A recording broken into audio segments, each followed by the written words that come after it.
All right, so y'all go ahead and do the factoring and the math knowledge question for today. Pause the video, and then once everyone is finished, you can unpause the video, and I'll go over the correct answers.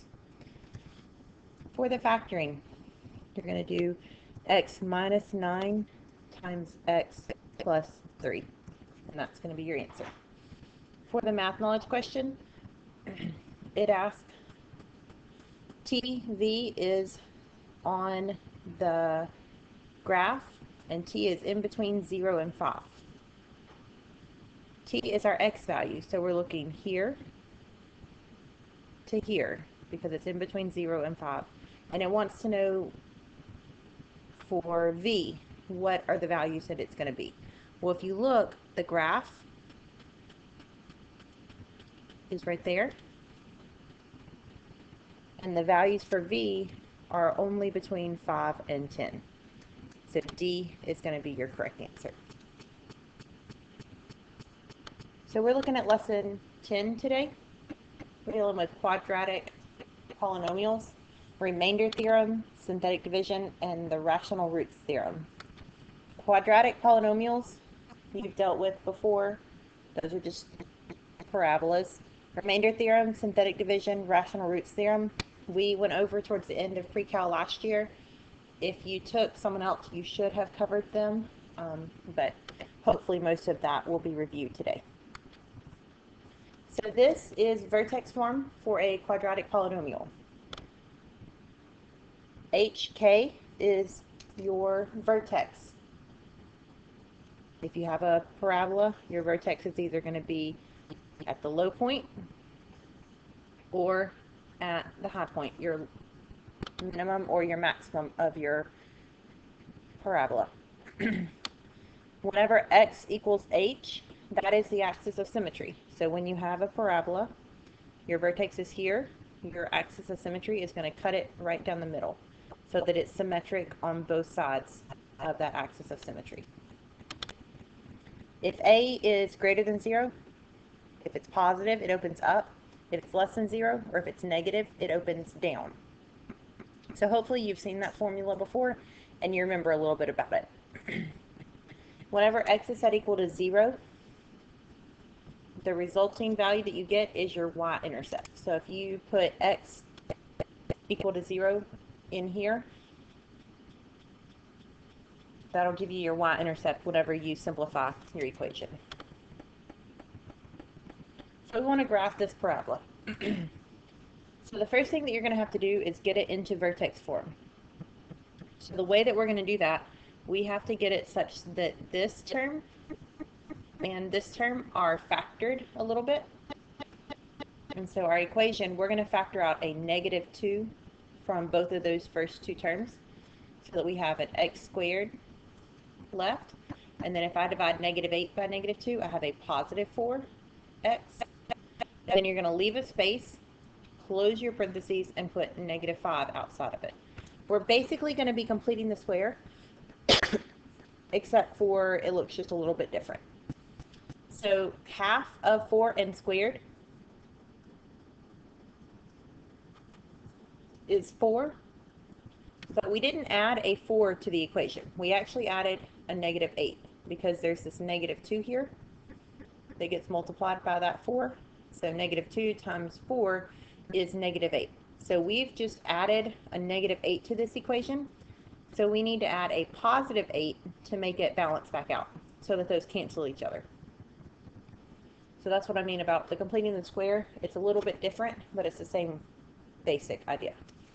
We had to balance out our equation. So now we can factor what is in the parentheses, and it'll factor as x plus 2 squared. And then if we combine the -5 plus 8, you get plus 3. So our vertex is going to be -2, 3. And the reason, I'm going to go back to the previous slide, the formula is always x minus h.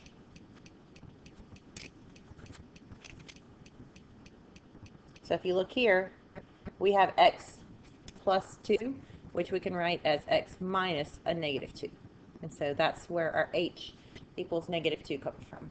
And then this is our k value, just a 3. The axis of symmetry is x equals whatever your h value is, which we just found to be -2. And then it opens down because our a is a -2. So the first thing you want to do is come over to your graph and go to -2, 3. And then you want to graph your axis of symmetry. So now I have my axis of symmetry drawn. And then from here, I can plug in a 0 and get my y-intercept. So if I plug in a 0 to this term, it's 0. If I plug in a 0 to this term, it's 0. And I'm left with just -5. So my y-intercept is going to be 0, -5. And if you notice, this is exactly 2 away from the axis of symmetry. So I can go 2 away over here and draw a point, a reflected point. And then I need to find where it crosses, either at -1 or -3. You only have to do one of them because they'll be symmetric. I'll do -1, and I'm actually going to plug it into this equation here. -1 plus 2 is 1, squared is 1, times -2 is -2 plus 3 gives us a 1. And if you had plugged in -3, you would also get the same value because they have to be equal distance away from the axis of symmetry.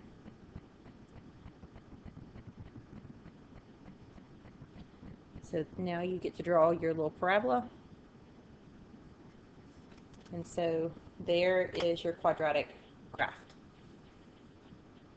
Okay, looking at this one, it wants us to find the equation and then also graph it. So to find the equation, it tells us that we have x-intercepts of -3 and 2 and a y-intercept of 3. So I'm going to start off by making an equation.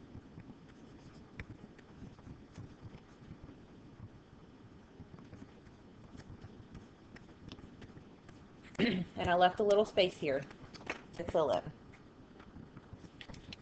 Whenever you factor, if you have x plus 4 and x minus 1, your x values equal -4 and 1. You all remember doing that before? Well, they told us that our x values equal not -4 and 1, but -3 and 2.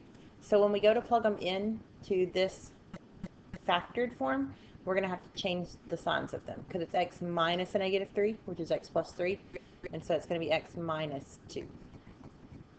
Okay, so now you have to find your a, and they gave you the y-intercept of 3 so that you can find your a. When your y-intercept is 3, that means our y value equals 3, our x value had to be equal to 0. And so now you can solve your equation to find your a. So we have 3 and -2, which multiply to be -6.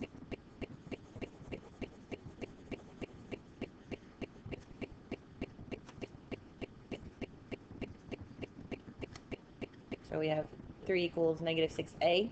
So a is going to equal -1/2. So our equation is going to be y equals -1/2 x plus 3 times x minus 2. So you can leave it like that if you want, or if you want to put it into vertex form, whatever is fine with me. It didn't tell you a specific way to put it.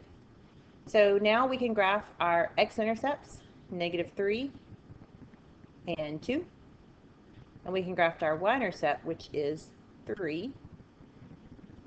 And now we need to be able to graph it just a little bit more accurately because I don't know where the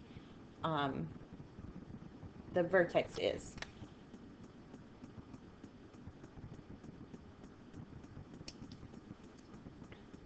So if you want to look halfway in between these two, 1, 2, 3, 4, 5, halfway is going to be right here at -1/2. So I know my vertex is at x equals -1/2. And we don't know our k value. Any ideas how you can figure out what that is? easiest way is just to plug it into your equation. And so if you plug in negative 1/2 into this equation, your k is going to equal 25/8, which is just a little bit more than 3. So our vertex is going to be about right there. And so now we can graph our parabola.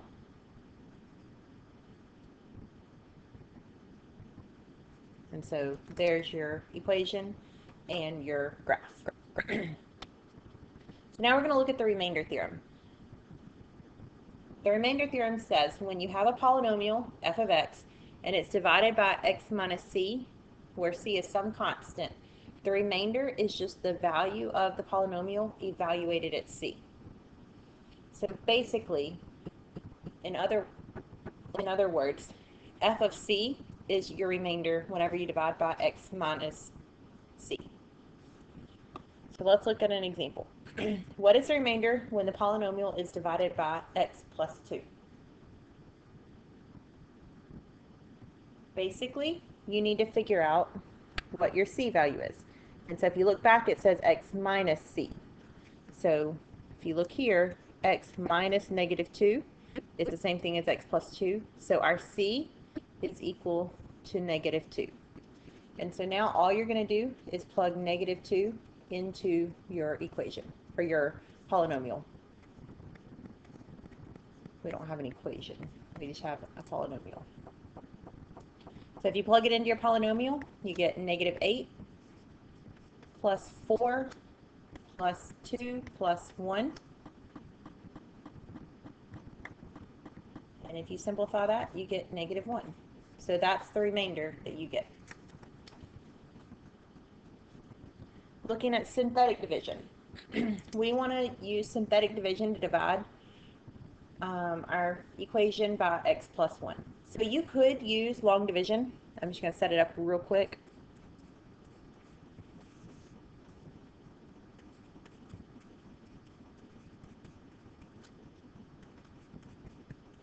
You could do long division and work it all out and get your answer. But synthetic division is much quicker, and they actually ask us to do it. So we need to use synthetic division. So for those of you that did not do synthetic division, give it a shot. Don't just discount it. It is definitely quicker than long division. So we have to use our c. So if you look here, x minus negative 1 is the same thing as x plus 1. So our c value is negative 1. And then you're going to write your coefficients, which are 2, 3, negative 4, and negative 7. And if you're ever missing a term, you do have to put a placeholder of a 0. So if you're ever missing an exponent, you do need to make sure to put a placeholder. So that's how you set up long division. You're going to bring your first number down, and so it's going to be a 2. Then you're going to multiply 2 by this negative 1 and put it here. And that's going to be negative 2. And then you add to get a 1. You multiply by negative 1 to get a negative 1. And then if you add these together, you get negative 5. Multiply again by negative 1 to get a positive 5. And then if you add, you get a negative 2. Okay? So that's how you use synthetic division. We started with an x cubed, and we divided by x, so that's going to leave us with an x squared. So our first term is going to be 2x squared, and then plus 1x minus 5, and that 2 is our remainder. So minus 2 over x plus 1. You could also put plus negative 2 over x plus 1 if you would rather. Okay? So that would be your answer using synthetic division. So we're going to use synthetic division again to evaluate this one. This time it told you exactly what your c was. It says x equals 2. So you don't have to change the sign. You're just going to use the 2 and put it in your little box. Then we're going to do 3. We don't have an x squared term, so we have a 0x squared. So we have to put 0 as a placeholder. And then the next coefficient is negative 4. And then the next one is negative 2. So again, if y'all would like to pause the video and try this one by yourself, you can. But you're going to pull the 3 down. And then 3 times 2 is 6. Add, you get 6.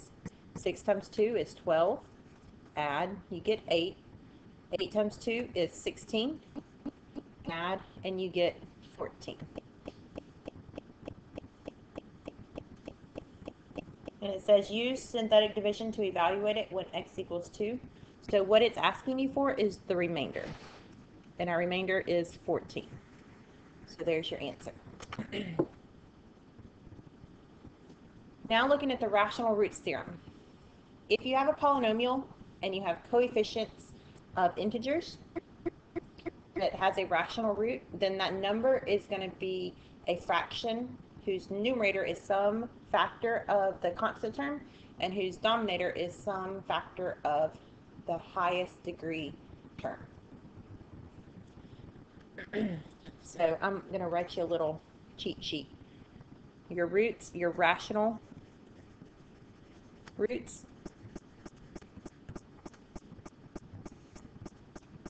the numerator is factors of your constant,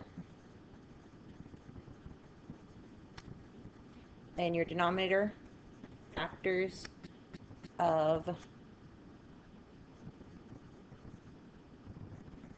your lead term,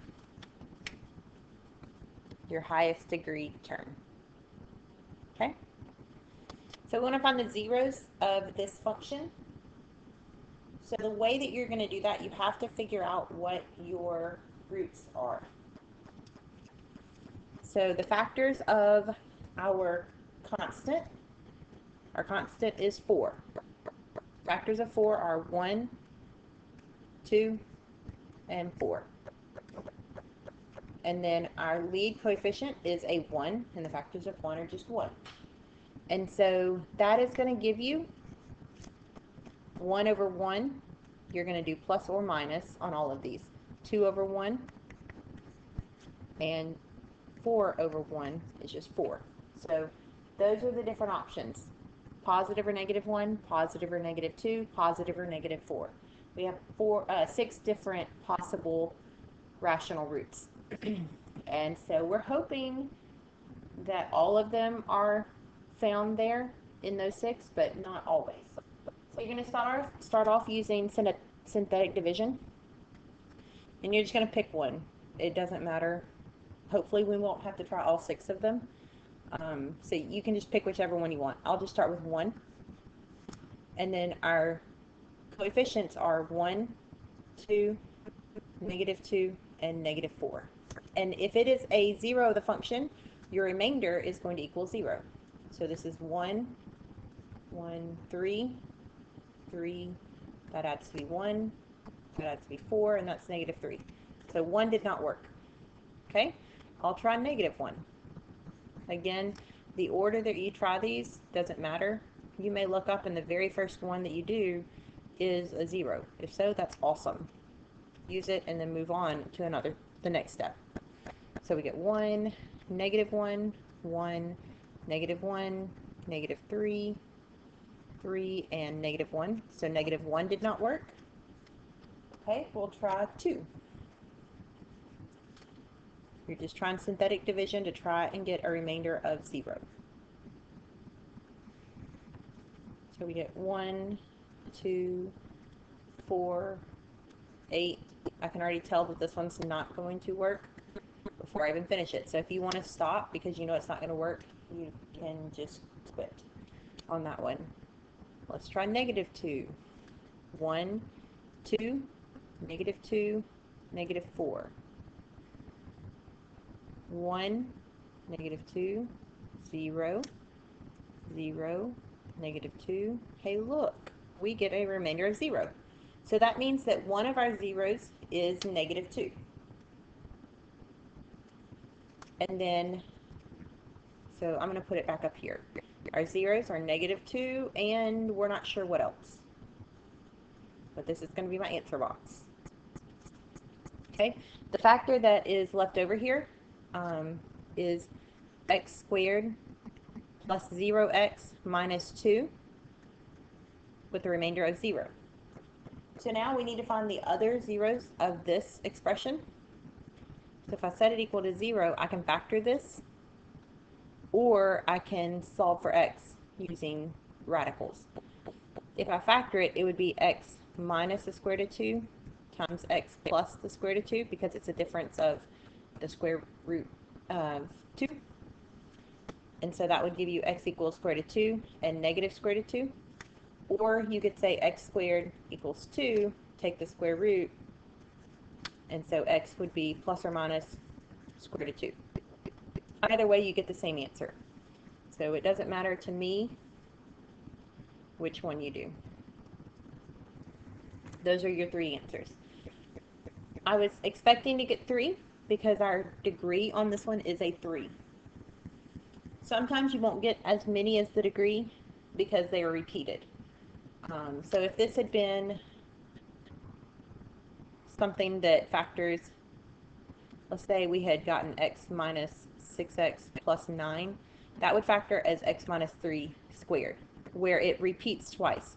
So we would only put 3 in our box one time, and so we wouldn't have ended up with enough factors for what we would have expected. So sometimes if you don't end up with the number you thought, it's because one of them repeated, like it did on that one that I just made up. Okay, but usually degree is 3. We're going to have 3 for our answer. Okay, looking at another one, we want to find the roots again. So we're going to start off by writing our factors of our constant. So factors are 1, 2, 3, and 6. Factors of the lead coefficient are just 1. So that gives us plus or minus 1, plus or minus 2, plus or minus 3, plus or minus 6. So we're going to try 1. And again, you can skip around if you want. We don't have an x squared, so we have to put a 0 for a placeholder. So now we're going to do synthetic division. 1, 1, 1, 1. I get negative 6, and I get not a positive 6. So that doesn't make it work. We'll try negative 1. 1, 0, negative 7, negative 6. If you do synthetic division,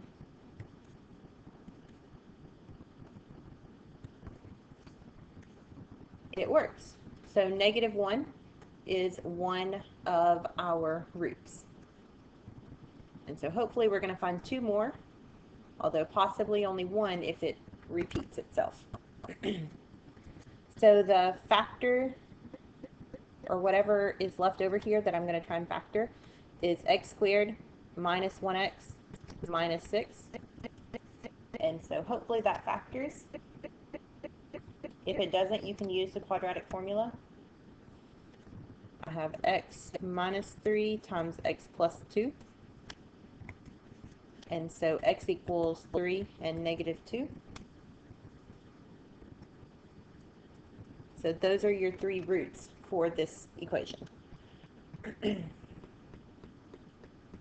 don't always come out to be whole numbers or integers, like they did on this one. On the last one, they ended up where we could find it with using radicals, but sometimes you can't do that. Sometimes you have to use the calculator, and it'll usually tell you when. If it says to approximate, that's usually going to mean use the graphing calculator. If it says exact, that means don't use the graphing calculator. So if you ever see approximate, that means grab your calculator and use it, because it wants you to find it to the decimal place, not trying to find it by hand. Okay, so now we're going to look to find the possible rational roots. So we're going to have our list of them, but we're not going to figure out which ones are the actual roots. It just wants the list of them to keep going from there. So the factors of our constant are 1 and 3. The factors of our lead coefficient are 1 and 2. So we haven't had where our lead coefficient has been something other than a 1. So you're going to have to do a little mix and match. 1 over 1 gives you plus or minus 1. 1 over 2 gives you plus or minus 1 over 2. 3 over 1 gives you plus or minus 3. 3 over 2 gives you plus or minus 3 over 2. And then that's where you stop. All it wanted was the list of the possibles. So those 8 are your answers. You just leave it there. Now this one says use a graphing calculator to estimate the zeros. So you're going to need to grab your calculator. And you're going to go to y equals. And if you have anything in there, clear it out. And you're going to type in your function.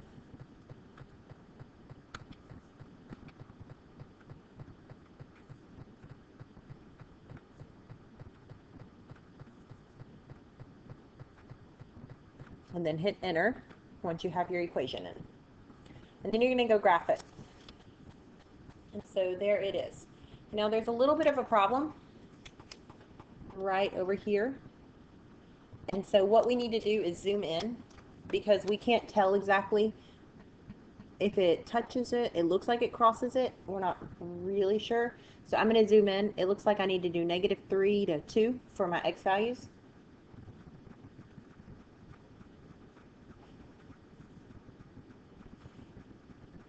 That's a little bit better. So we should have 3 because we have an x cubed. So it looks like 1 may be about there, 1 may be there, and 1 may be there. So we're going to go to calc, second trace. Which one do you think we're going to pick? 0, number 2, because we're looking for the zeros. Or the roots, you're still going to pick 2. Zeros and roots are almost the same thing. Zeros is with an equation, roots are with a polynomial. If I wanted to make this a polynomial, all I would do is mark out this part right here. And now it's a polynomial and I need to find the roots. So that's the only difference between those basically. So we're going to find zeros. So you have to go to the left. So I'm going to start with this one that's on the left. And I'm going to go.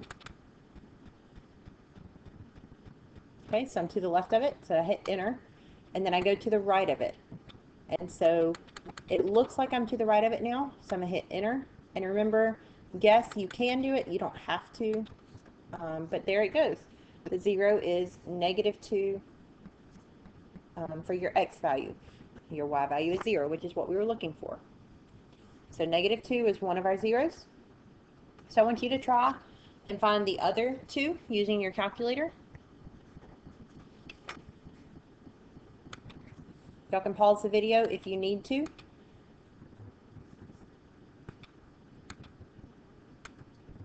So I'm going to do left bound. And then I'm going to go to the right of what it looks like is another 0. And if it tells you that you have an error, you probably didn't get far enough either to the left or to the right. And it says it is -1.4142.